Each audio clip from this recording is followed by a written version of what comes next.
Hey everyone, I am here with a new bike. This is an affordable gravel bike. This is from Retrospec. This is an online kind of direct-to-consumer brand.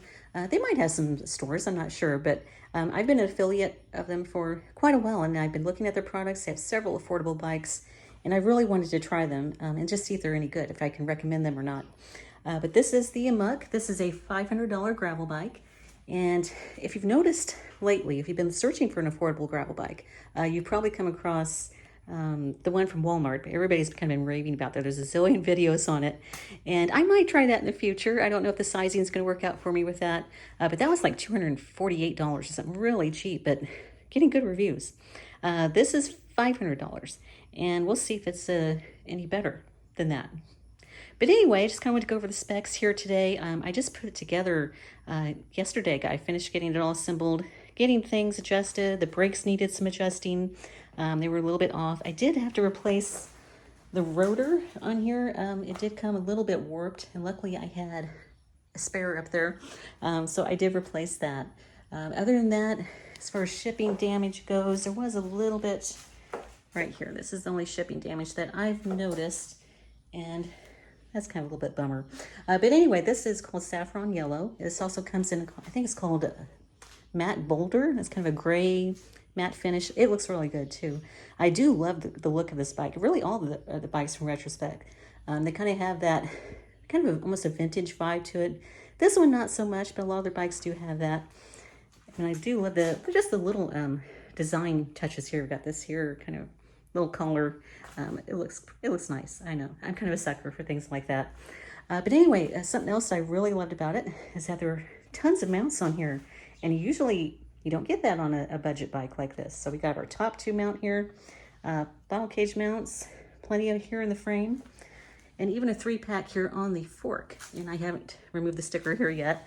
But assembly on this was really pretty easy, other than those adjustments. So if you don't have much experience assembling a bike, I would definitely recommend taking it to a bike shop and have them go over it and get everything working properly. Here we got the Shimano Altus derailleur. This is an 11 to 32 tooth free wheel, and it actually has some pretty good hill climbing ability. I've tried it out here in the neighborhood and on some kind of fairly decent hills, and it was enough. But I might upgrade this to probably 11 to 42. I found one of those online, and that's really not too difficult of an upgrade. So that's probably one upgrade that I'll do. The other upgrade, or something that you might want to look at, especially this price range, is the brakes. You know, they're not going to be the greatest in the world. These are mechanical, which is fine. I'm okay with mechanical brakes.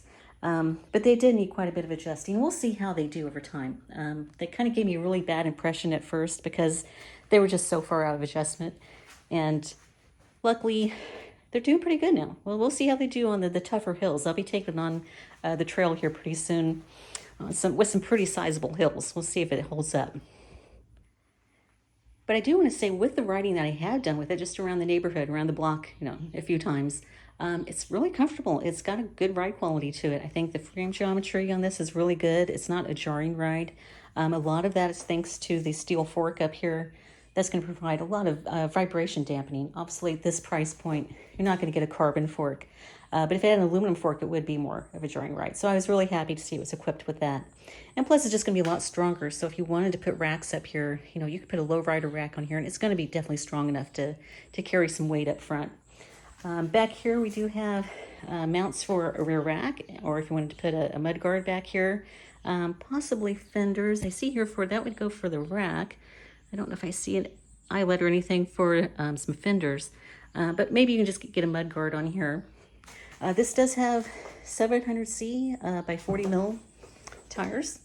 Really a nice size. This is kind of my favorite tire size for gravel bikes, because they're still going to be good, you know, efficient on the pavement. It's not going to be overly sluggish or really slow when you're on the pavement, but it's going to be enough grip and enough width on gravel or just a little bit looser soil conditions. These are kind of some generic tires. I don't see any branding on them. We'll see how they hold up. I'll probably eventually replace them in the future. Probably my favorite, this is what I put on my Velotrek. This is my electric gravel bike. And this is from Specialized. I think this is called Pathfinder, and it has that kind of this smooth center to it, and then some kind of chunkier tread on the edges. And this is kind of a nice compromise, or yeah, I guess I would call it that. If you want to have some good speed still on pavement, but then still some grip on looser soils. Or I might even go a little bit wider. I'm not sure how wide of tires we could put on here. Oh yeah, we can put some more. Yeah, probably about 44, 46s. 46s? 46 maybe? 44? Let's see what the front here. Oh yeah, plenty of clearance there if you want to put some wider tires on this and really make it really, comfy, supple ride if you want a lot of grip and, kind of looser soil conditions. I do love the look of this. It's a really nice looking bike. It does have the internal cable routing. I do like the different color here. That's kind of cool. I think just nice little touches on this that kind of just bring out some character with this bike. I do love the seat too. It actually has a pretty comfortable seat. I love the look of it, but even better than that, it's actually pretty comfortable. Of course, that's always kind of subjective. I mean, we're all built differently, but to me, it's a nice seat. I do like it. We do have threadless head tube here, steering. So that's an upgrade from some of your cheaper bikes. And the flat bar here, I'm probably gonna put a different style handlebar in here. These are a little too low for me, and I just don't want that kind of a leaned over approach or putting a lot of weight on my wrist or shoulders. I'm just recovering from shoulder surgery. So I'll probably put a different handlebar in here. Maybe, let's see, I've got one over here off of a different bike. Yeah, that would give a little bit more rise. I might try that one. Or maybe just some different kind of alt handlebar. I think that's what they call them. And as you see, I do have my trekking bars over here, or butterfly bars on my fellow trek. So I do kind of like trying different things. And that's what's fun about this bike. You get these affordable bikes like this, you can kind of upgrade them and just make them whatever you want them to be. And that is what's fun about them. And I think that's why that Walmart gravel bike is so popular. I mean, of course, the price is very appealing, but you can just really make it your own. And that's just what's so fun about these. But as far as any upgrades that I think really need to be made with this, just to make it a safe bike, I think it's pretty good right out of the box. It's really not that bad. I don't think there's anything that you have to upgrade right away. Maybe the brakes, if you're having troubles with them, that would probably be the one spot that I would recommend maybe upgrading. But everything else about it is actually pretty darn good for the price. And even not for the price, it's a good riding bike. But I am going to be doing a longer rides on it, and I'll upload a video about that, about my final impressions of it. But so far, so good. Kind of love the badging up here. Really, it's just fun. It's just a fun bike. I love this thing. But anyway, it's great to be back doing some reviews. Last year, I think I did, the last video I did was of this. This is from Canyon. This is the Road Light, and this is, I didn't do the review on it, but I am going to be doing that. But I love this thing. It's a little rocket. But I hurt my back and my shoulder and all that stuff, but I'm back now, so hopefully I'll be back for good. We'll see. Anyway, thanks for tuning in. If you want to know more about this, I do have an article online about it.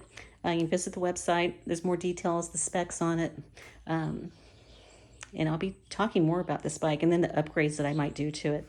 So thanks for tuning in, and I will see you later.